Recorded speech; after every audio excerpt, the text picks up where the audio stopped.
Muy buenas noches a todos y bienvenidos un viernes más al espacio político de esta casa, en el que analizamos todo lo sucedido durante la semana en clave de política nacional. Hoy, este viernes, sobre la mesa, ya saben ustedes, continúan las negociaciones en el Congreso sobre la ley de amnistía, el enfrentamiento entre el Partido Socialista y el presidente de Castilla-La Mancha, García Paje, las elecciones gallegas de fondo y el Partido Popular, que continúa con esa lucha contrarrestando la ley de amnistía. Para este sábado tienen convocada una nueva concentración a nivel nacional. Además, también en las 11 comunidades en las que gobierna el Partido Popular plantean un plan común de selectividad. Sobre educación también hablaremos hoy, dado los últimos datos sobre déficit en esta materia publicados. Todo esto sobre la mesa de debate en este viernes del Catalejo, pero antes, como siempre, en cada inicio de programa, vamos a hacer un pequeño repaso por las portadas de los diarios de nuestro país, de algunas de ellas. Vamos a comenzar por el pasado lunes, en el que, como les digo, ABC publicaban portada: el gobierno asume el fracaso del sistema educativo. Destacaba Sánchez, anuncia un plan de choque para acabar con el déficit en lectura y matemáticas de los niños españoles. Y abajo destacaba: solo 1 de cada 9 parados acude a cursos de formación para encontrar trabajo. El País, el pasado lunes, sacaba en portada: los muertos en Gaza ya suman 25.000, el 80% son mujeres y niños. La devastación es superior a la de otros grandes conflictos y solo en un mes murieron más personas que en un año y medio en Ucrania. En las columnas de la derecha, 2/3 de los españoles respaldan la reducción de la jornada laboral, y más abajo, el gobierno reforzará la comprensión lectora tras el revés de PISA. El martes, ABC. En portada: temor creciente en el Partido Socialista ante una legislatura insostenible. Aumentan las críticas por el excesivo triunfalismo, la toma de control de Ferraz por el gobierno y las duras negociaciones con los socios para aprobar decretos. Y El País: la Unión Europea debate un plan de paz para crear el Estado palestino. Más abajo, las clases extras para los maestros de primaria. Los docentes recibirán formación didáctica y matemática. Y en la columna de la derecha, Feijóo dice que con la amnistía España no tiene constitución. El Supremo declara ilegales las expulsiones de menores a Marruecos. El miércoles, ABC. El gobierno redefine el terrorismo para amnistiar a sus socios. Renuncia a la línea roja que defendió hace unos meses en el Parlamento Europeo para blindar ahora los CDR a Puigdemont y a Rovira. El País, el miércoles: Puigdemont y los CDR blindados ante los cargos por terrorismo. El gobierno y los independentistas acuerdan retoques en la ley. Y a la derecha se puede leer: Israel rechaza a Borrell como interlocutor de la Unión Europea. El jueves, ABC. El Partido Socialista muestra la salida a Paje por criticar la amnistía. Puente dice que lleva tiempo en el extrarradio del partido y el presidente de Castilla-La Mancha le recuerda que él es el que gana a la derecha. Y más abajo, viaje express de Sánchez en Falcon a Ferrol para anunciar un buque que la Armada no ve prioritario. El País, el jueves. La Agencia Europea de Fronteras amenaza con irse de España. Frontex suspende las operaciones conjuntas en el Estrecho y Canarias. Y a la derecha, Paje se alinea con 3 varones del PP por la financiación. Las 11 comunidades del PP pactan la selectividad común. Feijóo anuncia que se unificarán los contenidos, criterios de corrección y fechas en la EBAU de 2025 para el 70% de los alumnos. Y por último, hoy viernes, El Mundo. El juez inutiliza las enmiendas del Partido Socialista en tan solo 48 horas. La amnistía inaplicable al terrorismo de Puigdemont. García Castellón sostiene que en los delitos más graves no se cumplen los requisitos para aplicar esta medida de gracia. Defiende que algunos de los hechos que se le atribuyen al expresidente no quedarían cubiertos por la norma. Argumenta que no frenó las movilizaciones a pesar de asumir que podría haber muertos. Más abajo se lee: Paje golpea la estrategia del Partido Socialista contra el Partido Popular. Y a la derecha, el gobierno supo que el CNI espiaba a Aragonés por dirigir los CDR. Y la gestión de la inmigración desborda a Marlaska en Barajas y ante la Unión Europea. El País, hoy viernes. El juez Castellón maniobra para anular el blindaje de Puigdemont. El magistrado de la audiencia considera que en el caso Tsunami hubo violaciones graves de los derechos humanos, excluidas de la amnistía. Y a la derecha, el CNI espió a Aragonés por considerar que lideraba los CDR. Pues estas son algunas de las portadas de los periódicos de nuestro país esta semana, y ahora sí es hora de darles la bienvenida a los contertulios de este viernes de Catalejo. Por favor, vayan pasando y vamos a comenzar con este debate que tenemos telita que cortar en el día de hoy. Hoy tengo que darles además la bienvenida a dos contertulios que se estrenan. A mi derecha, Francisco Sierra, diputado nacional por Sumar. Muy buenas noches. Muy buenas noches. Y a mi izquierda, Rafael Ruiz, parlamentario autonómico del Partido Popular. Muy buenas noches. Buenas noches. Bueno, os estrenáis en el programa y vamos a ver cómo afrontamos estos temas en los que nos hemos fijado durante la semana, que han sido titulares, y vamos a comenzar por esos avances en la negociación de la ley de amnistía, el posible o el intento de blindaje a ciertos aspectos a los que los jueces, pues en primer lugar, no ven con buen ojo. Comenzamos por Rafael. Muy buenas noches. Buenas noches, muchas gracias por la invitación. Estamos encantados de estar aquí por primera vez y esperemos que no sea la única vez. Me decía que hablábamos de amnistía en primer lugar. Sin lugar a duda, el tema que está poniendo en tenguerengue todo lo que nos ha hecho grande como país. Sin lugar a duda, estamos viviendo días muy tristes para la democracia española, para la Constitución que nos ha hecho grande como país, como decía, y días en los que se están moviendo cada vez esas líneas rojas que decía Sánchez que no se iban a cruzar, y es una línea roja que se hace verde y después hacen otra nueva línea roja.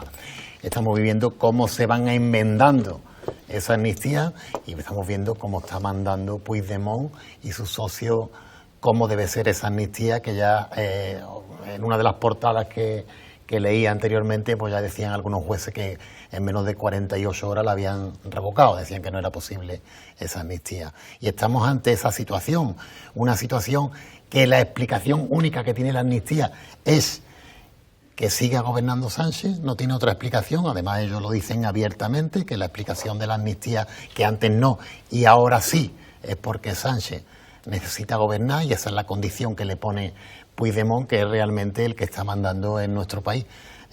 Como decía al principio, pues días muy tristes para la democracia española, días muy tristes para todo lo que nos ha hecho grande como país y nos ha dado el periodo de estabilidad democrática más importante que hemos tenido y más largo. Francisco, diputado nacional en el Congreso, ¿cómo van esas negociaciones? Creo que van satisfactoriamente bien. Pero a mí lo que creo que es interesante de este modelo es justamente plantear un debate a fondo sobre reformas que necesita el Estado, ¿no? Reformas del Poder Judicial.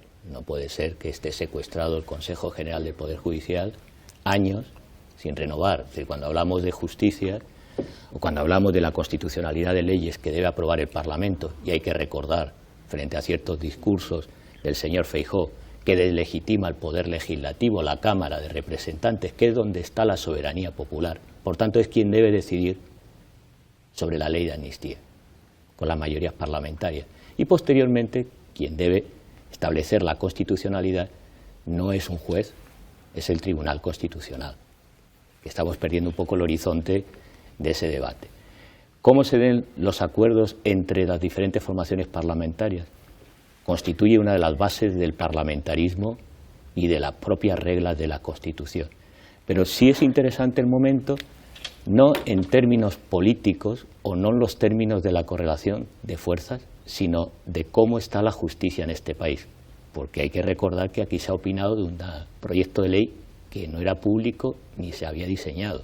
Ha habido manifestaciones de los jueces contra una ley que todavía no se ha tramitado parlamentariamente. Eso es bastante irregular.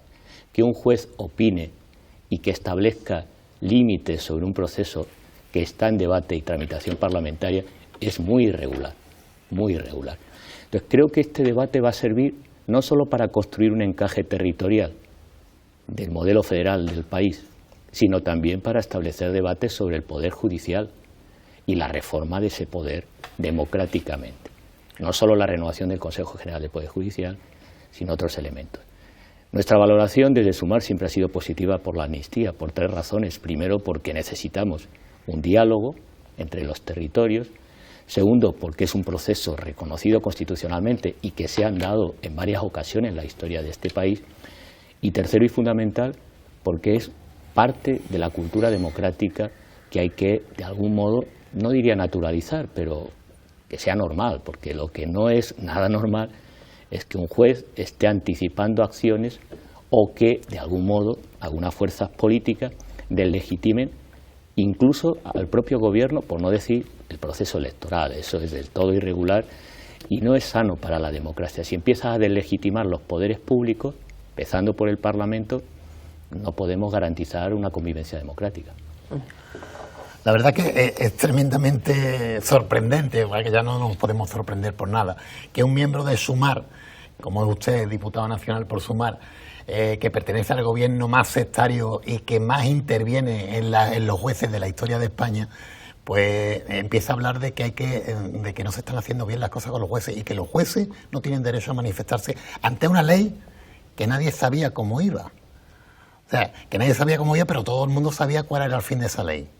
Amnistiar a todos aquellos que dieron el golpe de Estado en 2017. Ese era el fin de esa ley, porque es la condición que pone Puigdemont. Usted habla del Poder Judicial y que no se puede intervenir en ese Poder Judicial y que los políticos sí tenemos que sentar las bases para cambiar ese Poder Judicial. Realmente, por supuesto, estoy totalmente de acuerdo con lo que usted dice. Esto va a traer un nuevo modelo federal, claro que sí. Va a traer una España de 2 velocidades, una España de unas autonomías que van a estar a un nivel mucho más alto y una España en unas autonomías que vamos a estar a un nivel más bajo. Una España que, por ejemplo, Cataluña va a recibir 15.000 millones de deuda que la exige también Puigdemont y otras cosas que no nos hemos enterado. La España que exige otro tipo de parabienes en el País Vasco, que de ahí no sabemos absolutamente nada, ni de cómo van a solventar el problema de los presos etarras que están ahí, que hay que blanquearla, hay que cambiarla. Tenemos que hablar de cosas mucho más antiguas, pero ETA hay que cambiarla, hay que blanquearla para que eso también a lo mejor entre en la amnistía, cosa que no sabemos. Luz y taquígrafo en estos pactos no hay nada. Lo único que sabemos es lo que nos dice Puigdemont y lo suyo, que eso sí es verdad que dicen la verdad. Hay que reconocer que eso sí dicen la verdad. Pero nosotros hablar a Sumar de la intervención en el Poder Judicial, de cómo se está cambiando, si ya lo dijo Sánchez muchos años, la Fiscalía soy yo, y lo está cambiando a su antojo cada vez que le viene al caso, lo está cambiando. Por lo tanto, hablar, Sumar, que esté hablando de que estamos cambiando los jueces y que los jueces no se pueden manifestar, es bastante curioso, la verdad es que es bastante curioso. Bueno, vamos a hacer algunas matizaciones. Yo soy profesor de comunicación y las palabras tienen significado. Si usted habla de golpe de Estado... que las palabras tienen significado, pero si usted habla de golpe de Estado, eso es grave. Si usted utiliza ciertos conceptos... Un país que se puso en tenguerengue, el país en 2017 se puso totalmente en tenguerengue, en 2017. Le voy a pedir que cuando tome el uso de la palabra respete los términos, porque es un principio básico de educación para el diálogo, y que escuche atentamente, porque escuchar es el principio básico del parlamentarismo y del diálogo. Sumar hemos defendido históricamente el proceso de autodeterminación y los procesos de consulta. Somos partidarios de la democracia participativa, pero también estamos defendiendo que hay que hacer una reforma del Poder Judicial y claro que se pueden manifestar. Nosotros defendemos hasta que tengan derecho de reunión y manifestación organizaciones que de momento no tienen esa posibilidad. Pensemos en cuerpos como la Guardia Civil y otros que necesitan formas de representación y de participación. Los jueces, claro que se pueden manifestar. Lo que llama la atención es que se manifiesten sobre una ley que todavía no existe. Es decir, esto como de la justicia preventiva es más propio de gobiernos autoritarios. Por ejemplo, el gobierno de Estados Unidos cuando hizo guerras preventivas. No se puede hacer guerras preventivas. Usted puede criticar la ley y se puede criticar también la labor de los jueces. Cualquier cuerpo del Estado y también cualquier poder público está sujeto al escrutinio público. Lo que hay que defender son las reglas democráticas. Y las reglas democráticas pasan porque en el Parlamento se discuta una ley, se vote a favor o en contra y luego se aplique. Y el Tribunal Constitucional decidirá. Esas son las reglas del juego democrático. Cualquier otra mención de golpes de Estado, de irregularidad, de intervención del Poder Judicial, hasta la fecha la única intervención que ha habido del Poder Judicial ha sido de manos del Partido Popular. Y el Partido Popular tiene 3 problemas graves. Primero, el no reconocer las urnas, la soberanía popular, los resultados. No es la primera vez que lo hace, lo hizo ya con Rodríguez Zapatero. También habló de un golpe de mano, de Rubalcaba. No voy a ser yo quien defienda aquí al Partido Socialista. Estoy aquí para contar la verdad y los hechos objetivos. Primero, no reconocimiento de las urnas. Segundo, no reconocimiento de los poderes públicos, como es el caso del propio Congreso. Lo ha hecho Feijóo hace días, en reiteradas ocasiones. Ha indicado que no hay Constitución, ha indicado que está secuestrado el Congreso y el único órgano de los poderes públicos que está secuestrado por responsabilidad del Partido Popular es el Consejo General del Poder Judicial. Con datos, que lo dicen las asociaciones de jueces, que lo dice la ciudadanía, que lo dice la prensa, incluida prensa no precisamente progresista, ni que esté alineada en su línea editorial con nuestras tesis. Pero es un hecho objetivo que ha advertido la Unión Europea y que ustedes han bloqueado. Y que hay numerosos casos que han quedado en evidencia de cómo ha operado la justicia y algunos jueces en la lógica del lawfare. En este país existe el lawfare, guerra judicial. Y la instrumentación fundamentalmente por la derecha. Está demostrado, atestiguado, verídicamente comprobado y tenemos numerosos casos, incluso aquí en Sevilla, de lawfare.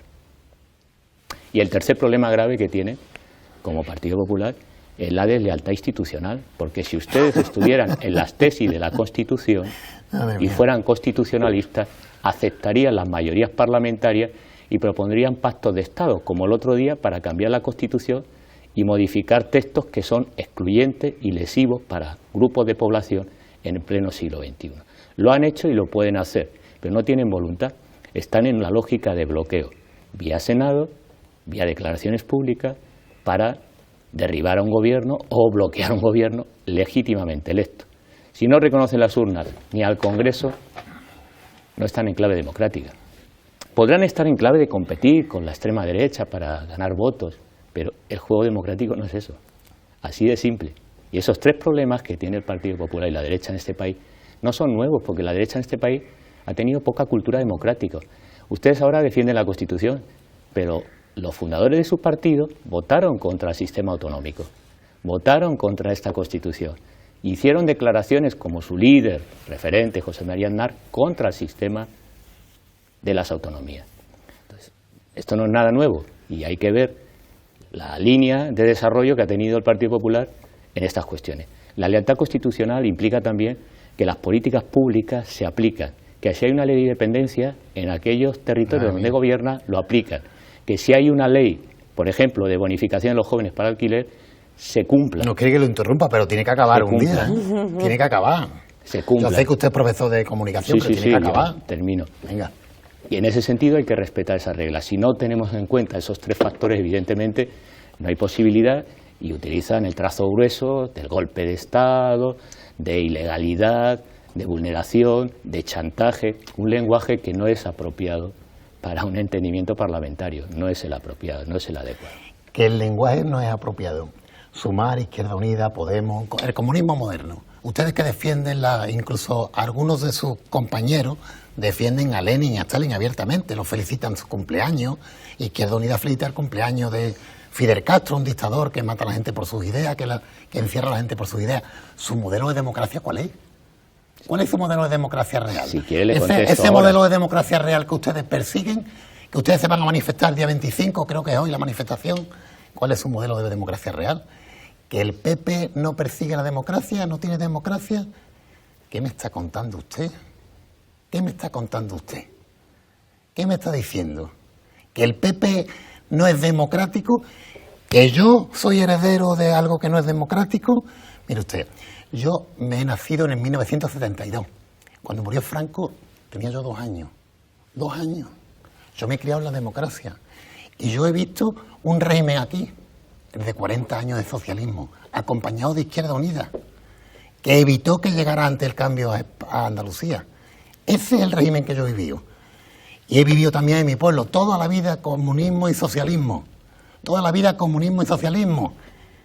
¿Qué me está diciendo usted de que no hay democracia? Nos hemos criado en un país democrático. Ustedes quieren decir ahora que esto no es democracia. Quieren cambiar la Constitución del 78. Porque hay que acabar con eso. Y hay que blanquear, por supuesto, a ETA. Hay que blanquearla. Pero recordad con el pin de triángulo rojo que usted tiene ahí, los prisioneros que hubo en los campos de concentración, que lamentablemente existió esa guerra, eso sí hay que recordarlo, pero hay que evitar ciertas partes de la historia de España porque no le conviene. Ahora esta hay que blanquearla porque hay que blanquear a Bildu porque es una herramienta útil para gobernar España.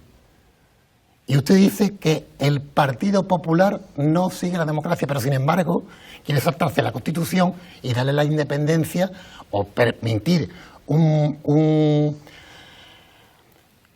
permitir que haya una pregunta para permitir esa independencia. Y si el Partido Popular no pasa por ahí es que no es democrático, es que no lo entendemos bien lo que me acaba de decir. Y que el Consejo del Poder Judicial está paralizado por el Partido Popular. No porque el Partido Popular ponga unas condiciones para que ese Poder Judicial lo elijan los jueces, no. Está paralizado por un capricho del Partido Popular, porque nosotros funcionamos por capricho. El partido más importante que tiene España, el que ha gobernado varias veces España y nos ha sacado del hoyo donde nos ha metido la izquierda y la extrema izquierda, es el partido que no es democrático.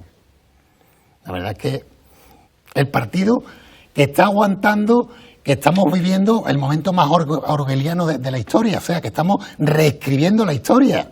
Es que su compañero, el ministro de Cultura, decía el otro día que hay que descolonizar los museos. Descolonizar los museos. ¿Qué tenemos que cambiar la historia ahora? ¿Qué tenemos que hacer con los museos? ¿Tenemos que entregar las meninas a alguien que las ha requerido o es que estamos... ¿Qué es lo que tenemos que hacer? Yo es que no, Francisco, de verdad, es que no lo entiendo. Sí, yo se lo explico. Venga, explíquemelo, pero que yo lo entienda. Si me permite, que no lo entienda. Primero ahí vamos a trabajar. Lamentablemente, y acabo ya, esto demuestra que hay otros mundos, pero están en este, o sea... que la bipolaridad que se ha empeñado la izquierda que haya en este país, que lamentablemente no podemos hablar de política ya en ningún lado sin que la gente se enoje, porque aquí hay que ser o blanco o negro, y ustedes están haciendo cada vez el paquetito más cerrado, y por supuesto ustedes están totalmente a favor de que haya independencia, porque yo creo sinceramente que ustedes están a favor de cualquier cosa que rompa España. Cualquier cosa que vaya en contra de la historia de España y de España, ustedes están totalmente a favor, como buena ultraizquierda que son, sin lugar a dudas. Primero que hay que matizar algunas cuestiones de sentido común, ¿no? Si usted no entiende qué es el proceso de descolonización, yo le sugiero varias lecturas, no se preocupe y entiende. ¿Ya me va a decir que tengo que leer más? Entienda. ¿Ya me va a decir que tengo que leer más? Esa es la historia de muchos de izquierda, hay que leer más. Sí, bueno, hay que ilustrarse. Dígame los libros, lo voy a apuntar ahora, Hay que ilustrarse más para hacer ciertas aseveraciones. Primero, no mentir y segundo, ceñirse a los hechos. No mentir. Vuelvo a insistir que el Partido Popular está manteniendo una postura antidemocrática al no renovar el Consejo General de Poder Judicial. Por cierto, las condiciones que pone ha variado a lo largo de los años. A lo largo de los años se ha puesto unas, otras, distintas. Se ha intentado por parte del Ejecutivo desarrollar el desbloqueo a través de una ley. Se ha consultado la mediación a la Unión Europea para desbloquear. Han avisado y han alertado desde las Bruselas que es necesario desbloquear. Por tanto, ese es un proceso que está documentado, que está denunciado por asociaciones de jueces, que se ha solicitado esa renovación. Y por tanto, esa es una posición absolutamente antidemocrática que favorece al Partido Popular y que no respeta. Y le vuelvo a insistir que no tienen cultura democrática cuando ustedes están denunciando, su líder, a diario, está deslegitimando el resultado de las urnas, denunciando, como el otro día, que el Congreso está secuestrado, no sé por quién está secuestrado. Ese tipo de afirmaciones como la que usted acaba de hacer, incluso descalificando ciertas posiciones de Sumar. Las posiciones de Sumar son públicas y yo puedo discutir con usted en torno a su programa y a sus propuestas. Lo que no puede decir es una cosa y lo contrario, y no puede afirmar algo y después negarlo, en los hechos y en la realidad. Y en los hechos y la realidad es que el Partido Popular no está aceptando los resultados del 23J y no está aceptando una serie de premisas que son básicas para la convivencia democrática. Que vamos a un Estado federal es necesario y además es deseable. Y esta España es muy plural. Y los que tienen un concepto de España pequeño, pacato, uniforme, del siglo XIX, son ustedes, cuando niegan la diversidad lingüística, cuando niegan la diversidad de pluralidad de territorios, cuando niegan la diversidad ideológica. Nosotros no tenemos problema. Cuando ha habido gobiernos del Partido Popular no hemos hablado de gobiernos ilegítimos. Podemos discutir leyes que no tienen legitimidad democrática, pero respetamos la voluntad popular. Y esta es la diferencia sustancial de una conciencia y una práctica democrática, claramente.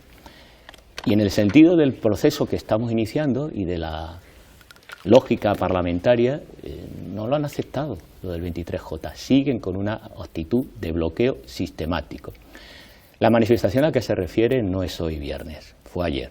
Y fue una manifestación en la que estuvo todos los sectores, sindicatos, profesionales, destacados periodistas, gente de los movimientos sociales, indicando democracia justamente porque hay una actitud de la extrema derecha y del Partido Popular que va a la zaga, lamentablemente, de discursos como el que acaba de enunciar, de golpismo, de autoritarismo, de que se vulneran las leyes a discreción. No es así, y tanto no es así que ha habido numerosas críticas desde la Unión Europea al proceder de los jueces.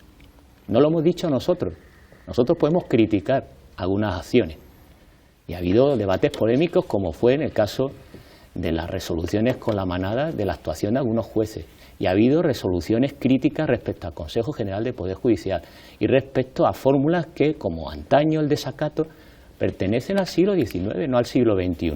Por tanto, hay que renovar esos elementos. Pero ustedes siguen el discurso de cuestiones que ya están superadas.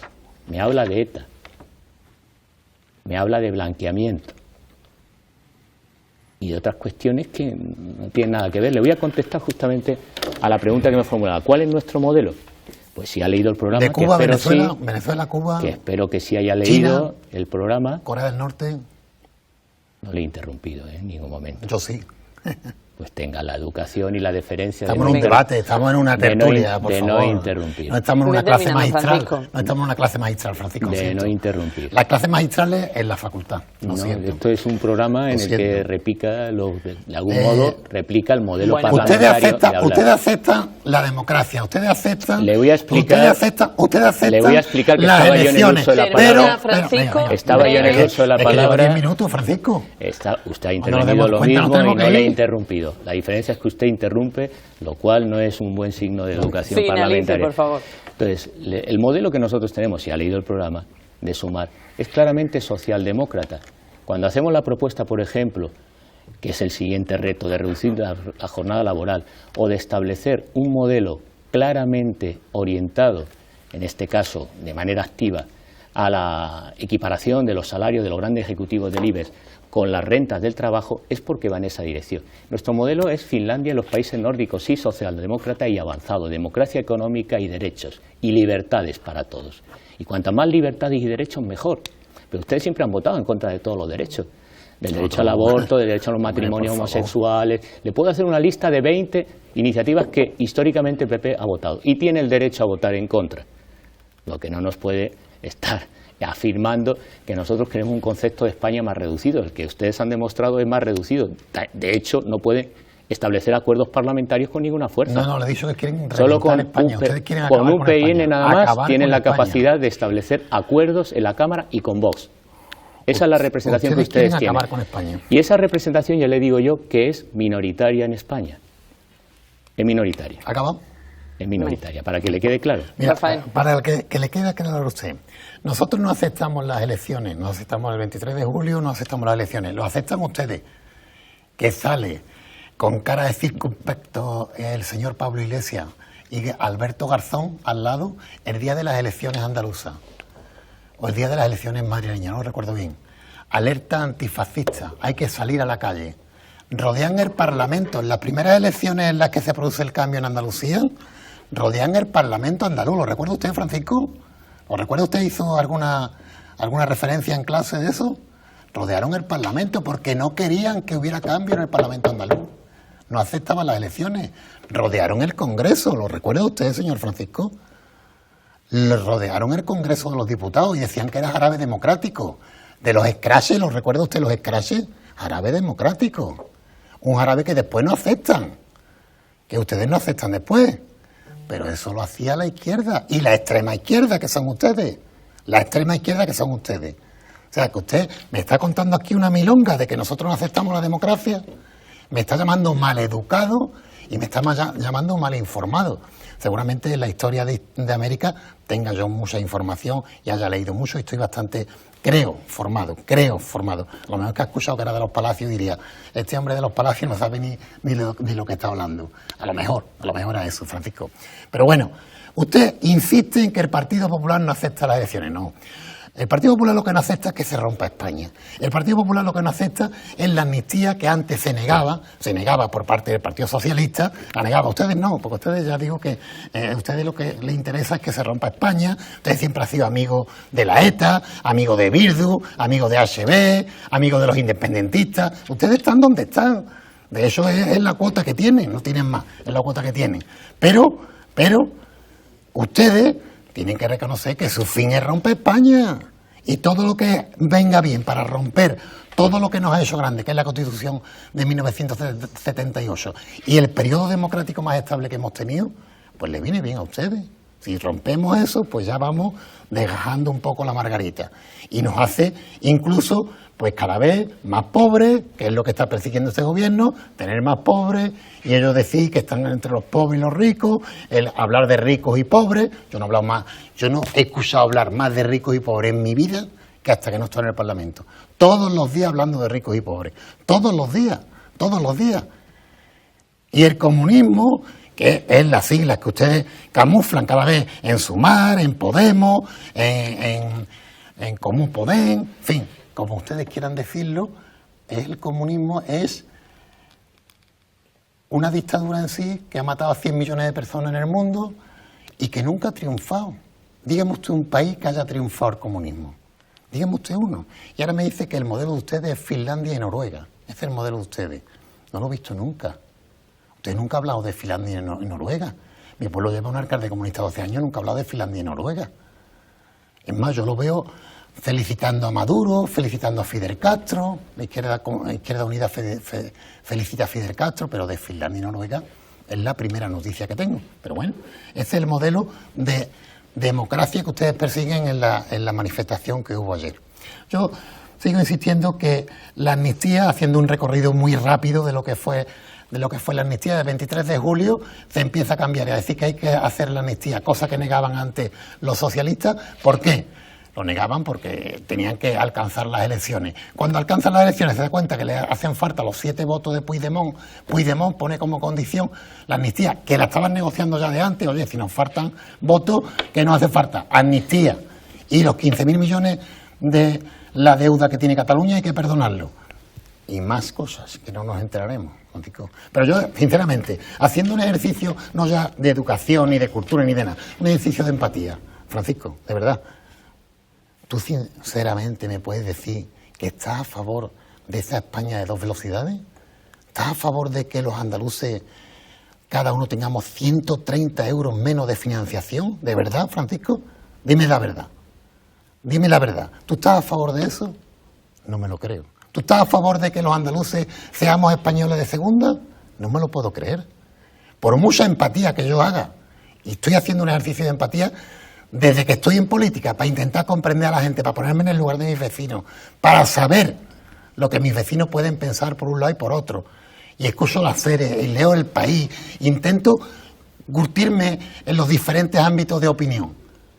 Pero no me puedes decir que tú estás a favor de que Andalucía seamos españoles de segunda y tengamos una infrafinanciación como la que tenemos. No me lo creo. Bueno, vamos a seguir avanzando un poco los temas porque con el primero de la noche ya tenemos casi medio programa hecho. Esta ley de amnistía, desde luego, trae mucho debate en todos los sectores y en todas las líneas. También dentro del Partido Socialista, que esta semana pues se ha visto más tensada la cuerda entre el presidente de Castilla-La Mancha, García Paje, y bueno, pues el núcleo de Pedro Sánchez. Vamos a escuchar las declaraciones de Paje al respecto. No lo sé, no sé cuáles son los compromisos previos, por tanto no tengo ninguna información. Sé que el PSOE no es un partido del que se pueda dudar constitucionalmente. Tiene muy claro lo que es la Constitución, tiene muy claro lo que es el marco constitucional. Probablemente estamos muy en el límite ya, en el extrarradio de la Constitución, ¿no? Estamos a punto de pisar la frontera constitucional, ¿no? Ese límite me gustaría que no se pase nunca, ¿no? Porque el PSOE es como partido esencial y capital en la estructura constitucional del país, ¿no? Bueno, son declaraciones del presidente de Castilla-La Mancha, como ya decimos, de García Paje, en Fitur, en la Feria Internacional de Turismo que ha tenido lugar esta misma semana en Madrid y que se está desarrollando hasta el domingo. Y García Paje pues dice explícitamente: el Partido Socialista está en el extrarradio de la Constitución. Desde el PSOE, durante todas estas semanas atrás, han tomado la postura de no entrar en el debate con García Paje, pero en esta ocasión, esta semana, ya sí que han entrado, le han contestado y bueno, pues le hablan incluso de la historia del Partido Socialista, achacándole que Paje no sabe de la historia ni del presente del PSOE. Bueno, yo creo que esto es otro referente de la transformación que ha tenido el PSOE con respecto a los años que está viviendo. Desde Zapatero ya empezó a transformarse, pero con Sánchez ya tiene el sumum de esa transformación, ¿no? Yo creo que es un triunfo de Pablo Iglesias. La transformación del PSOE es un triunfo de Pablo Iglesias porque ha sido el PSOE de la socialdemocracia, se ha convertido en un partido cada vez más a la izquierda, rozando la extrema izquierda, incluso en algunas cosas de comunismo total. Y esto es una prueba del comunismo que está sufriendo ese PSOE. ¿Por qué? Porque es una purga en toda regla. El PSOE ha tenido una purga de la que hacía Stalin en sus mejores momentos, y cuando alguien de su círculo más cercano pues no le reía las gracias y no lo hacía lo que él quería, pues lo eliminaban automáticamente, como han eliminado al máximo dirigente del PSOE en la época más dura del terrorismo de ETA, a Nicolás Redondo Terrero. Lo eliminaron de un plumazo. Han eliminado al expresidente de la Comunidad de Madrid del PSOE, Leguina. Han quitado en medio a muchos altos dirigentes del PSOE porque no han seguido las pautas del señor Sánchez. La autocracia que hay en el PSOE pues se ve claramente en este caso, y Paje es uno de los que pone coherencia o intenta asemejarse a ese PSOE que nos entusiasmó a muchos españoles, que ganó elecciones y que transformó España. Y que reconocer que en una época pues en la que España hacía falta un cambio, ese PSOE de Felipe, de Guerra, de estos dirigentes que sí tenían en su cabeza el Estado español, tenían en su cabeza España, tenían en su cabeza la Constitución, pues es uno de los que está quedando Paje, y dice que estamos ya rozando algo que es inconstitucional. O sea, que el sentido común del que nos hablaba Francisco antes, pues ese sentido común este hombre lo demuestra diciendo que la amnistía, el cambiar la ley para favorecer a unos cuantos delincuentes, para que esos delincuentes puedan salir de la cárcel o puedan volver a España porque están huidos de la justicia, pues sin lugar a dudas eso va en contra de cualquier naturaleza constitucional de la que tenemos en España. Y este hombre pues no hace sino reflejar un sentido común de alguien que se atreve a enfrentarse al todopoderoso Sánchez, que no solo gobierna su PSOE, sino que también gobierna a partidos que estaban en otro lado, como son Sumar, que también lo gobierna el PSOE, y los miembros de Sumar lo defienden abiertamente. La verdad que es una pena no tener aquí al Partido Socialista para que pueda hablar sobre este asunto. Participa todos los viernes en este debate, pero en esta ocasión, entre la Feria Internacional de Fitur y otras cuestiones en agenda, pues no han podido estar. Francisco, ¿opinión al respecto sobre esta división dentro del Partido Socialista? Bueno, yo le diría a los televidentes que nos están siguiendo que revisen un poco la hemeroteca para que vieran los discursos que hacía Aznar respecto a Felipe González. Es curioso, por no decir de algún modo irónico o paródico, depende cómo se observe, que el PP ahora hable de los grandes dirigentes del PSOE, cuando en su momento fundador del PP y muchos otros dirigentes han calificado a los dirigentes del PSOE de aquella generación de todo, ¿no? De todo. Calificativos justos o injustos, pero es lo mismo. Yo siempre soy muy respetuoso con las derivas o discusiones internas de los partidos. En la democracia, que está así reconocido constitucionalmente, tanto que habla mi contertulio de esta mesa de constitución que se va a romper España, pues la constitución está basado en varias fuerzas políticas, los sindicatos, los partidos políticos, y los partidos políticos lo que tiene que haber, desde luego, democracia interna. No es el Partido Popular el más indicado para hablar de democracia interna. En partidos como el PSOE, en Sumar, tenemos una costumbre de proceso de deliberación, de discusión abierta, de discrepancia. Entonces, el primer proceso que se debe dar es deliberar internamente los órganos correspondientes. Desconozco en el caso del PSOE, no voy a hablar, pero se han dado situaciones en este país que no son precisamente ejemplares desde el punto de vista de la virtud pública. Si hablamos de otros partidos, como el caso de Pablo Casado en el PP, no es un modelo precisamente virtuoso. Y en el caso del PSOE, evidentemente, tiene órganos en los que, en el Comité Federal, en el que se tiene que deliberar y desarrollar. Yo estoy muy partidario de que los partidos tienen que hacer una reingeniería institucional y abrir el máximo de democracia posible. Por lo tanto, participación, deliberación, discusión, y ahí es donde se afirman los liderazgos, del tipo que sea, el PSOE, en Sumar, desde luego, y en cualquier otra formación política. Así que creo que tenemos un problema en este país que nunca se ha deliberado, ni siquiera hay un órgano en la Cámara de Representantes Legislativo que aborde, que es el papel de los medios. Y es una irresponsabilidad de los líderes políticos resolver los problemas políticos en los medios, sea con una ley de amnistía, sea por la diferencia o discrepancia dentro del partido o cualquier órgano. Hay tiempos para todo, hay un tiempo para deliberar internamente en el partido y evidentemente si se sigue discrepando y hay disidencia, la arena pública. Pero últimamente se hace al revés.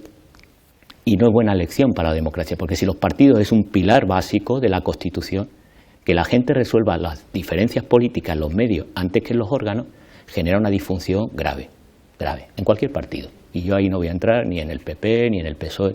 Creo que tenemos que cambiar para aceptar la diferencia y la pluralidad. Nosotros en Sumar, señalaba nuestro diputado andaluz, que hay muchas formaciones, claro que hay muchas formaciones, está Izquierda Unida, no está Podemos, como bien sabe, estuvo en la coalición, ahora está en el grupo mixto, formaciones nacionalistas, periféricas y una serie de organizaciones que tienen que ponerse de acuerdo, que es muy difícil. La izquierda en este país, para estas elecciones Sumar, se logró un hito histórico, más de 15 formaciones en una única papeleta, en un paraguas, que es Sumar como movimiento político social que define e integra toda esa diversidad. Y en esa diversidad hay discrepancia, pero continuamente. Y no es fácil llevar la discrepancia en los partidos. Pero es evidente que la lógica de partidos cada vez más jerarquizada y centralizada plantea un problema democrático. Un politólogo, Robert Mitchell, hace mucho habló de la oligarquía y la ley de hierro en el que se establecen esos modelos cesaristas que se imponen en los partidos. Y lo que tenemos es pues, la respuesta lógica a ese modelo, matar al César, que es lo que sucedió en el PP con Pablo Casado, o la discrepancia que se termina resolviendo al final por la desafección. Y digo aquí la desafección no solo de líderes políticos como Paje, la desafección al final se da con la ciudadanía. Entonces ahí los partidos, cuanto más democracia, primarias, consulta pública, referéndum para elegir internamente las fórmulas políticas que la formación decide llevar al Parlamento o públicamente, mejor. Y creo que es la lección que tenemos que sacar de este proceso de discusión interna dentro del PSOE, es eso, que hay que abrir, cuanto más abramos mejor, pero hágase internamente en los órganos y después, sin ningún problema, en los espacios públicos, claro. Muy bien, bueno, vamos a hacer una pequeña pausa para la publicidad y volvemos enseguida, tan solo unos minutos.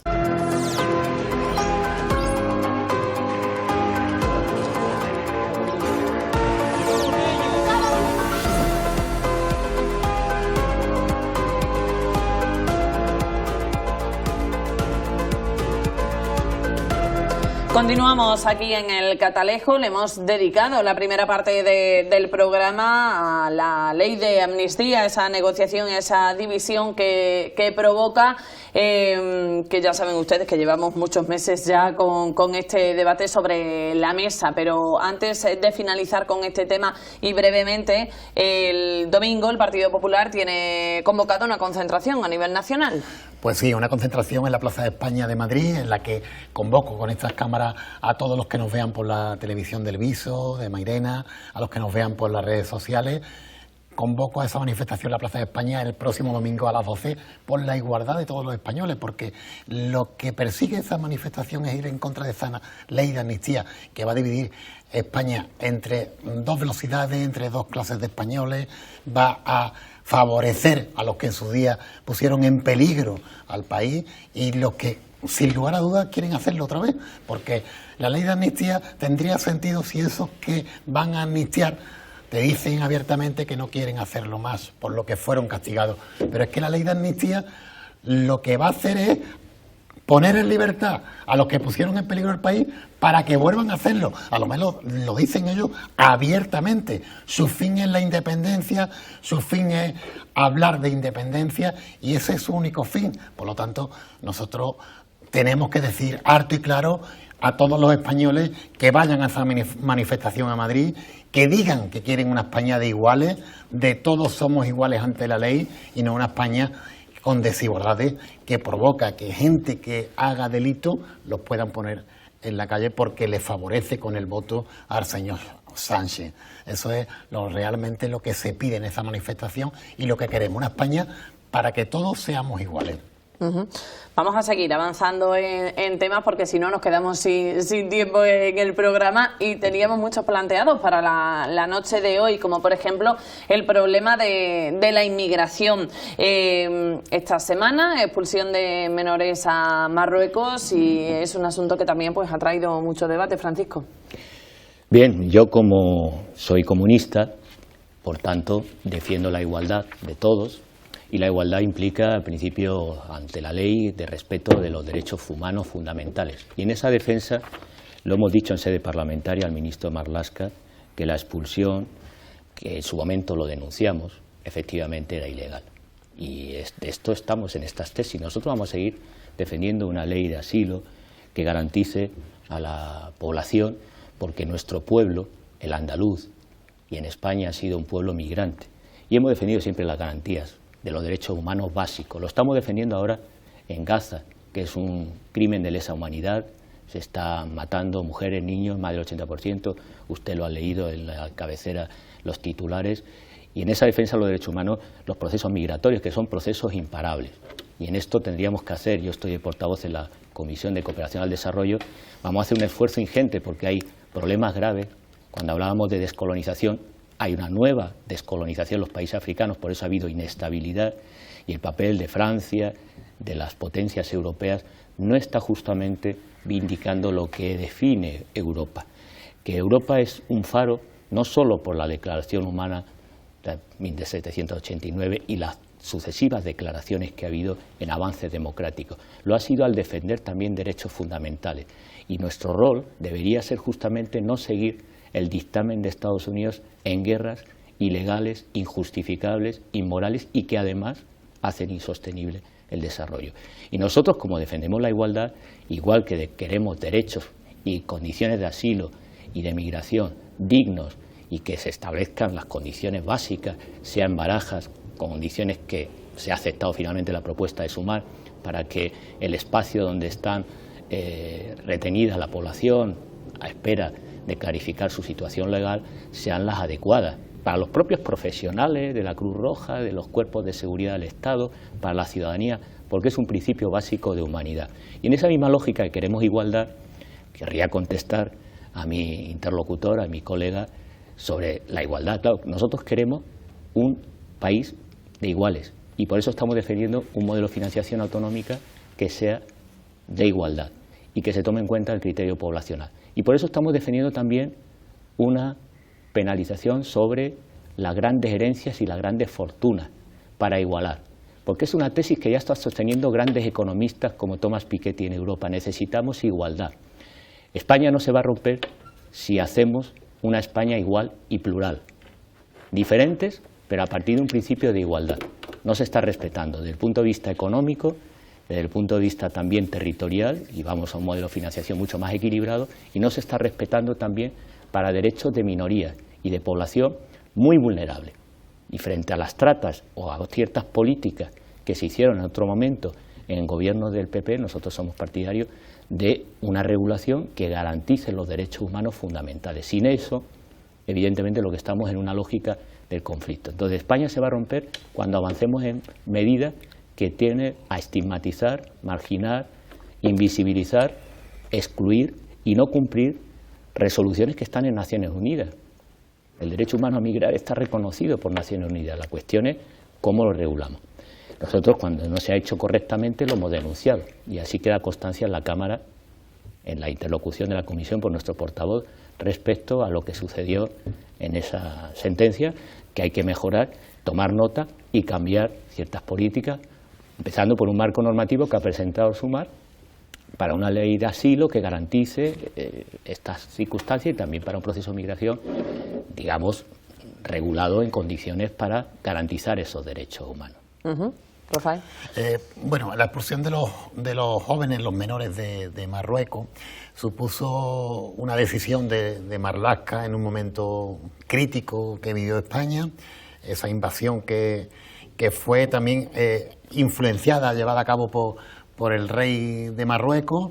Los jóvenes estaban engañados, le dijeron incluso que iban a ver a Cristiano Ronaldo y saltaban y nadaban y evitaban el espigón de Ceuta para llegar a tierras españolas, influenciados por esas mentiras. Los padres estuvieron preocupados realmente, por esos jóvenes que se habían ido de casa incluso sin decirle nada a los padres. Había padres que estaban preocupados. Pero sí es verdad que según el Tribunal Supremo, pues dice que se siguió un procedimiento no acorde con la ley, ¿no? Está claro que ese procedimiento en un momento crítico se llevó a cabo y no podemos estar de acuerdo con esa situación, aunque tendría sus explicaciones el señor Marlaska, que es un ministro que cada vez está más amortizado, cada vez está más quemado, hablando coloquialmente, pero que sigue ahí. No sabemos por qué sigue ahí ese hombre, un ministro que en una época de juez nos entusiasmó por su persecución a los terroristas de ETA, pero que ahora como ministro pues cambia su forma de pensar, incluso habla de dos tipos de terrorismo, favoreciendo a esta situación que está viviendo la amnistía. Dos tipos de terrorismo, cuando el terrorismo, la violencia, es una y hay que condenarla siempre. Esto de los jóvenes, no sé si me adelanto a un tema, pero bueno, tiene mucho que ver con la inestabilidad que tiene el gobierno de España, con la falta de certidumbre que tiene ese gobierno de España que tenemos. Un gobierno de España está secuestrado, lo sigo diciendo, como lo decimos todos desde el Partido Popular, por el señor Puigdemont, que en aquella época no lo estaba, pero estaba con otras influencias, y que ahora, por ejemplo, la Agencia Europea de la Guardia de Fronteras dice que no ha llegado todavía, no se ha renovado todavía, no ha renovado todas sus operaciones conjuntas, y que incluso dice que puede abandonar esa agencia a España. Demuestra, una vez más, cómo funciona este gobierno. Una cosa clave que tenemos que tener en cuenta a partir de esta expulsión de los menores de Marruecos es el comportamiento de España diferente con Marruecos. Usted recordará que esta situación se produjo porque tuvimos en nuestra, motivado también por la extrema izquierda, que trajéramos por razones humanitarias al líder del Frente Polisario, vino a España y la decisión del rey de Marruecos fue, ahí lleváis un montón de migrantes de inmigración, de manera abrupta, de manera una invasión en toda regla, motivada por esto. Y después hubo unos acuerdos que cambiaron la forma de pensar estratégicamente a España de manera internacional y que nadie se explica por qué. A ver si usted, Francisco, me puede explicar por qué ese cambio de actitud con respecto a Marruecos y el Sáhara del gobierno Sánchez, el gobierno de Sumar y del PSOE. A ver si usted me lo explica ahora, pero que yo no sé por qué. Yo se lo explico encantado. Eso fue clave, en el Sáhara. fue clave, eso fue clave. No, yo se lo explico encantado. Ahora favorecemos a uno, desfavorecemos a otro, y ustedes estaban a favor de uno y en contra de lo que decía el PSOE. Cosas que nosotros sostenemos esa posición, no hemos variado de posición, pero diría más, el PSOE sí ha variado. ¿Por qué cambió el PSOE? Sí ha variado de posición, tendrá que explicárselo al representante del PSOE. Yo represento aquí a Sumar, nuestra posición es clara. Geopolíticamente, desde el punto de vista estratégico, para España interesa defender el derecho internacional. Y el derecho internacional, reconocido por Naciones Unidas, reconoce al pueblo saharaui. Permíteme que le interrumpa un segundo. Reconoce Usted representa al gobierno de España también, porque Sumar es el gobierno de España. No nos podemos quitar la camiseta, ponernos la del Betis cuando nos conviene, la del Sevilla cuando nos conviene. Le voy a hacer una al gobierno de España. Le voy a hacer una aclaración. No me venga con esa. Le voy a hacer una aclaración por si no ha leído la Constitución adecuadamente. Yo represento a la población de Sevilla en la circunscripción por una formación política. Yo represento en el Parlamento. A la formación del Partido Popular por Sevilla en la delegación del Parlamento ya le he dicho que interrumpir pero el turno es poca educación. Pero usted me está diciendo a mí cosas del Partido Popular y del gobierno del Partido Popular. Ha hablado de Rajoy, ha hablado de Aznar. Yo no estaba representando a Aznar. No he hablado en ningún momento de Rajoy. Sí he hablado de Aznar, sí he hablado. Entonces le explico las consideraciones. Yo soy representante de la Cámara Legislativa, no represento al Gobierno. Y por tanto mi labor en Sumar es, incluido, aunque haya ministros de Sumar en el Gobierno, hacer una labor de fiscalización, de pregunta, de proposición de ley, de propuestas no de ley. Esa es la labor, si lee bien la Constitución, que nos corresponde. En situación en el Parlamento, me está explicando lo que yo tengo que hacer. Bueno, no, le está explicando. Le estoy explicando porque yo no represento al Gobierno. Aquí no está usted de maestro. No soy aquí representante del Gobierno para que le quede claro. ¿De acuerdo? Y a partir de ahí, tema de la población migrante. Nuestra posición ha sido permanente. Yo me he reunido justamente esta semana en el Parlamento de Andalucía con el representante del Frente Polisario. Defendemos la autodeterminación del pueblo saharaui, está reconocido por Naciones Unidas y objetivamente los intereses estratégicos de España deberían ser apoyar ese referéndum, la autodeterminación del Sáhara y mantener otro tipo de relación con el Reino de Marruecos. Claramente. Y esa va a ser nuestra política. Y esperemos que el PSOE en eso lo recoja. Y vamos a seguir defendiéndolo en el Congreso. Pero no solo por el tema migratorio, no solo por el tema migratorio, por derechos humanos y por derecho internacional público, que lo defendemos. Nuestro programa político es el de los derechos humanos y no lo decimos, lo hacemos. Es una diferencia sustancial con otras formaciones políticas que hablan de derechos, pero después niegan derechos en la práctica o están en contra de los derechos humanos fundamentales en conflictos como el de Israel contra Palestina. ¿A favor de los derechos humanos en Cuba? ¿Están ustedes a favor? Estoy en defensa de derechos humanos en todos los países. ¿Comunismo? Allí claro, hay derechos humanos allí. Cuando se vulneran los derechos humanos lo defendemos. ¿Pero hay derechos humanos? Lee los relatorios de derechos humanos. Pero hay derechos humanos. Cuando ustedes visitan Cuba, ¿ven derechos humanos allí? Claro que hay derechos humanos. Hay derechos humanos. Lea los relatorios de derechos humanos, lea los informes de Naciones Unidas y cuando hay vulneración se registran. En el país que sea, en España, en Cuba, en Israel, en China, en Chile o en Japón. No, nosotros no tenemos ningún doble criterio, ustedes sí. Y por eso le estoy diciendo que en el caso del Sáhara es fundamental y geopolíticamente tiene que haber un replanteamiento respecto a Marruecos. No solo por esta incidencia a la migración, sino por cuestiones geopolíticas. Pero no me ha contestado. ¿Por qué ese cambio? Le estoy contestando. Usted tiene que preguntar al Partido Socialista. ¿Por qué ese cambio? Y yo no represento, Socialista no es el gobierno, represento aquí el gobierno. Si ustedes están confundiendo Cámara Legislativa con Ejecutivo, Judicial y todo, el problema tienen ustedes en la confusión. Por eso se rompe España, porque tienen una confusión mental en la que no solo diferencian poder político, Poder ejecutivo, quiero decir, poder legislativo y poder judicial. Nosotros vamos a seguir criticando el poder judicial porque todo poder público, también el judicial, debe estar sujeto a la crítica pública y al escrutinio público. Y yo, como representante de la soberanía popular, tengo toda la legitimidad de decir que ciertas prácticas de jueces son absolutamente irregulares y que hay lawfare en este país porque lo hay. Lo ha habido en Sevilla y lo sigue habiendo. Y cuando jueces se pronuncian sobre leyes que están en trámite parlamentario, no solo es irregular, es de una falta de ética y de criterio y de raciocinio absoluto. Absoluto. Cuando se cambia, no un juez tiene que decir, un juez no tiene que valorar, un juez no tiene que valorar sobre una ley, lo tiene que hacer el Tribunal Constitucional, que es la instancia competente. El juez aplica la ley y ya está. No volvamos hacia atrás, que ese tema ya lo hemos tratado durante largo tiempo. Vamos a hacer una pequeña pausa para la publicidad y volvemos.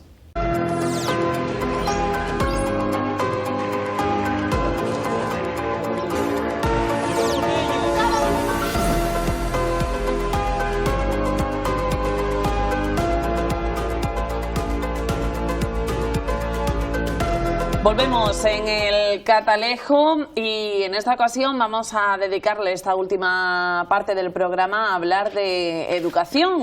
Al principio de este espacio pues hacía referencia a una de las portadas que salían esta semana, en concreto de ABC el pasado lunes, en el que se acaba en titular: el gobierno asume el fracaso del sistema educativo. Sánchez anuncia un plan de choque para acabar con el déficit en lectura y matemáticas de los niños españoles. Vamos a entrar en este asunto, pero antes vamos a ver la columna de opinión de Ezequiel García, que como saben ustedes es periodista y analista político, pero además también es profesor. Por lo tanto, también nos da su opinión sobre este asunto y el estado de la educación en nuestro país.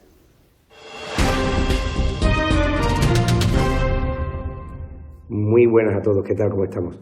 Pues en esta soledad del aula en la que me encuentro, también soy profesor, llevo ejerciéndolo más de 10 años, quiero deciros hoy un par de cosas sobre lo que nos afecta.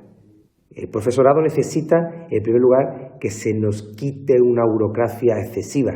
Estamos cansados de papeleo, estamos cansados de firmas, estamos cansados de protocolos, estamos cansados de estar continuamente rellenando informes, rellenando papeles, como si fuéramos secretarios judiciales, como si fuéramos administrativos. Nosotros tenemos que enseñar. Tenemos que transmitir conocimiento, tenemos que intentar preparar a las generaciones futuras y no estar todo el día rellenando papeles. ¿Para qué? Para cumplir una ratio, para cumplir indicadores.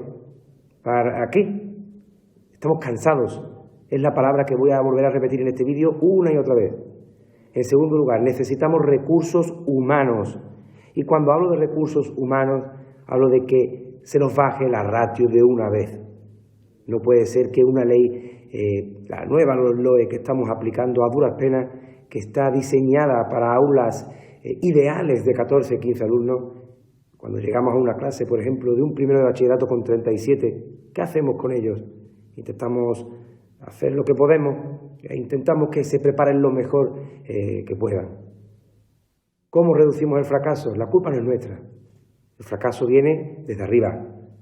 Son leyes completamente vacías. Es hora de que los políticos de nuestro país alcancéis de una vez por todas un gran pacto por la educación sin ideologías. Y por último, y no menos importante, hay que conectar a las familias con la realidad de las escuelas.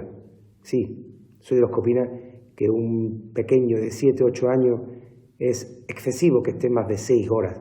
6 horas algunas veces encerrados en clases en las que el frío en invierno o el calor excesivo reinan. No es normal. Y es hora de pensar también en otras asignaturas, porque, queridos, este sistema que tenemos está intentando prácticamente salvar la papeleta. No es un sistema educativo que prepare a las profesiones del futuro. ¿Para cuándo? Y por último, para cuando una apuesta por la formación profesional de verdad. Ya va siendo hora. Mucha palabrería y pocos actos. Es la opinión de Ezequiel García. Vamos a comenzar por Francisco Sierra, que ya se ha explicado aquí en mesa durante este programa, que es profesor de comunicación en la Universidad de Sevilla. Muy de acuerdo con Ezequiel en algunos elementos que son problemáticos. El primero tiene que ver con indicadores. Hubo una reforma del sistema educativo que viene de debates antiguos, de los años 80 en la OCDE, aplicando modelos de empresa. Los modelos de evaluación de calidad por objetivos es el que ha fijado toda esa burocracia. Y gran parte de los docentes en la educación obligatoria, primaria, secundaria, pero también en la universidad, estamos sometidos a una hiperburocratización que tiene que ver con un modelo de aplicar la lógica de mercado a la educación. En la educación no estamos con mercancías, estamos con sujetos y seres humanos. Entonces ahí hay un problema objetivo. El segundo y fundamental tiene que ver con la inversión en recursos humanos, en la ratio de número de alumnos por aula, que es muy deficiente en España. Hemos mejorado en algunos indicadores respecto a la inversión, pero sigue estando por debajo. Y hay que recordar a los televidentes que esas competencias son autonómicas y que lamentablemente gobiernos como el de Moreno Bonilla se ha dedicado exactamente a un deterioro de lo público en beneficio de lo privado. Por ejemplo, aprobando universidades que incumplen la Ley Orgánica de Educación Superior, la LOSU, para las universidades privadas y centros, como son los centros que se financian con dinero público, que tienen mejores condiciones, mientras los centros que puede acceder cualquier, hablando de igualdad y de la España que se rompe, cualquier hijo de vecino, pues realmente están infradotadas de infraestructura, de posibilidades y condiciones. Ahí tenemos un problema de política pública que estatalmente es difícil cumplir, no diría cumplir, pero sí establecer una política, porque al final las competencias son autonómicas y ahí tenemos que ha habido un acuerdo en la última ley de educación, salvo el Partido Popular, prácticamente todas las formaciones políticas la respaldaron. Hay otro error, y aquí hay que señalar todas las administraciones y gobiernos que ha habido en el mando del país, y es que cada gobierno ha ido cambiando la ley. Entonces estamos muy cansados los docentes de que se den cambios normativos sin inversión, que siempre falla, y por otro lado, sin un criterio a largo plazo. Y ponía el ejemplo finés, el ejemplo de Finlandia es interesante por dos razones. Primero, porque conecta con lo que decía Ezequiel. No solo hay mejor dotación de recursos, más inversión y solo educación pública, sino que además la sociedad sitúa el rol docente y la función educativa en el centro de su sistema. No es el caso de España, porque venimos de siglos de retraso, de analfabetismo, de subdesarrollo, de políticas educativas. Le pongo un ejemplo, las políticas de ciencia y tecnología prácticamente de los años 80, cuando empieza con eso empieza a haber políticas de ciencia y tecnología, es decir, los últimos de Europa. El sistema universitario ha crecido muy rápido, en muy poco tiempo, y ha dado posibilidad a la igualdad y al acceso, pero en condiciones muy precarias presupuestariamente. Y ahora tenemos situaciones graves, por ejemplo, los rectores en Andalucía han denunciado la financiación del gobierno de la derecha y extrema derecha en este país, en nuestra tierra, en Andalucía. El problema de financiación es objetiva. Pero el tercer elemento creo que es el tema social. Ahora hay un debate muy interesante sobre el uso de móviles y dispositivos tecnológicos en el aula. Ese debate tiene que conectar con la desatención. Muchas veces las familias, y esto tiene que ver con la ley que estamos nosotros propugnando desde el Ministerio de Trabajo de reducción de jornada laboral. La gente no tiene conciliación familiar, los hijos están más al cuidado de los dispositivos móviles que de la función parental. Hay una desconexión, a pesar de que tenemos un sistema muy participativo en los consejos escolares de la ciudadanía, pero hay una desconexión entre la familia y la escuela. Prácticamente se concibe con un aparcamiento de tal hora a tal hora de los niños. Hay que cambiar las jornadas también de instrucción escolar y muchos cambios que van en un sentido cualitativo y tenemos referentes en Europa para avanzar. Por eso ponía el modelo nórdico, pero pasa porque la propia sociedad empieza a valorar la centralidad de la educación. Siempre se insiste que sin educación no hay futuro, sin ciencia no hay conocimiento ni desarrollo de un país. Y efectivamente esto está demostrado por estudios económicos.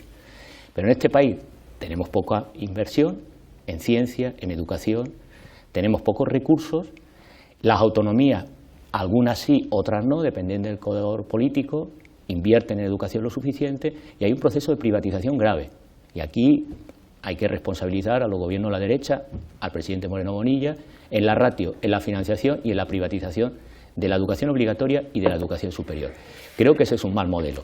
Y lo que señalaba Ezequiel, de burocracia, de agotamiento, de pacto de Estado por la educación, solo se puede lograr si estamos de acuerdo en algo básico, que es un servicio, un derecho universal y que por tanto el Estado tiene que regular, liderar, que esto no va en menoscabo de que exista educación privada, pero lo que no puede ser es que los recursos públicos se estén derivando para concertadas y que se esté infrafinanciando el sistema público, que eso sí genera brecha de desigualdad, depende en qué barrio y en qué escuela, te está marcando tu acceso a la universidad, tu carrera profesional, tus capacidades y conocimientos. Y hay un síndrome que es una enfermedad, el alto índice de grave situación de salud mental del profesorado, porcentaje elevadísimo con bajas médicas por depresión. Hay otro elemento estructural que tendríamos que abordarlo, que es el cambio generacional y los valores culturales de los jóvenes, pero hay un problema del síndrome del profesor quemado. Y ese es el verdadero baluarte, el puntal en el que se tiene que construir el sistema educativo. Entonces, más que ir a nuevas reformas legislativas, ese pacto debería ir porque la propia sociedad y que las formaciones políticas hagamos una reforma de calado, que los gobiernos autonómicos que tienen las competencias también acuerden un mínimo común denominador en lo que sería la formación, los recursos y romper con esa lógica de indicadores, que no es nada favorable, es una mercantilización de la educación. Mientras vayamos en esa deriva, los problemas no van a persistir, se van a agravar notablemente. Rafael. Bueno, todos los gobiernos que ha habido en España han cambiado la ley educativa, aunque sí es verdad que las únicas leyes educativas que han ido adelante son las de los gobiernos socialistas y la del gobierno socialista junto con Podemos, ¿no?, en la anterior legislatura. No era con Podemos, era con Unidas Podemos. Con Unidas Podemos. Es que no es lo mismo. No, es completamente distinto, sí, es verdad. Todos los gobiernos han cambiado y cada vez que yo tengo una teoría muy personal mía, no es del partido ni nada, mía, que es que cada vez que se le añade una letra es peor la ley. El LOE, LOCSE, los LOE, cada vez más larga la palabra, más mala es la ley. Y esto es, si no, lo que ha pasado es una demostración de lo mala que es la ley. La ley nueva, y lo que hace Sánchez el otro día es una enmienda a la totalidad de su ley, en realidad. Sánchez, las declaraciones que hizo el otro día en un meeting, que daba 500 millones para que dieran clases particulares de matemáticas y de lectura comprensiva, pues lo que hace es una enmienda a la totalidad de su ley. Una ley que denota totalmente la lengua española, porque todo lo que huela a español hay que quitarlo de en medio, hay que romper España, no lo olvidemos. Esa es la teoría de izquierda y de la extrema izquierda. Hay que romper España con la lengua española también, hay que quitar también matemáticas y sobre todo hay que aprobar a la gente. Aquí la dinámica y la cultura del esfuerzo hay que eliminarla. Esto hay que eliminarlo del tirón. Aquí no hay esfuerzo, aquí la gente aprueba por la cara. Y tú, Francisco, te habrás dado cuenta en la facultad en la que das clases de comunicación que los alumnos tienen deficiencias acumuladas por la básica y porque muchos pasan, porque le pasan la mano. Y hay que reconocerlo eso. Los padres, decía Francisco que hay que involucrarse más. Yo creo que los padres están más involucrados que nunca. O sea, mi padre me preguntó a mí la primera vez en qué curso estaba, yo estaba en COU, haciendo de lo que se involucraban ante los padres, por lo menos el mío, ¿no? El mío, y lo que había en la cultura general de aquella época. Los padres no estaban tan involucrados en la educación. Puede ser clave que se involucre, pero los padres los veo totalmente involucrados en la educación hoy en día. Eso es lo que yo veo, ¿eh? Y las AMPAs más activas que nunca a las asociaciones de padres y de madres. Como es lógico, usted tiene que hablar de que estamos privatizando la educación, cuando del 2018 a 2024 que estamos, hemos aumentado el presupuesto de los presupuestos de los gobiernos de izquierda de 2018 a los de ahora de Juanma Moreno, 2.537 millones de euros más se invierten en educación. 2.537 millones de euros más. En mi pueblo, en Los Palacios, solamente se van a invertir 6 millones de euros en mejoras para los centros educativos. Estamos hablando de que hay 131.000 docentes en Andalucía. Y usted, por supuesto, habla de la universidad privada. Una universidad privada que debe cumplir con todos los cánones que les mandan y que lo aprueban en Madrid. Las universidades privadas las aprueban en Madrid. Francisco, las aprueban en Madrid. Y eso permite que las familias no tengan que emigrar, como pasaba antes.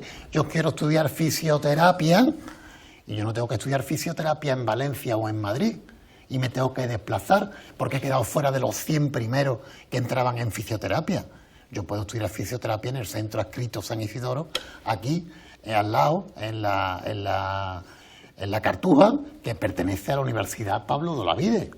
O sea, que es que no todo lo privado es malo. Hay mucho que evoluciona en lo privado y también es bueno. Y que yo sepa, el gobierno no está financiando ninguna universidad.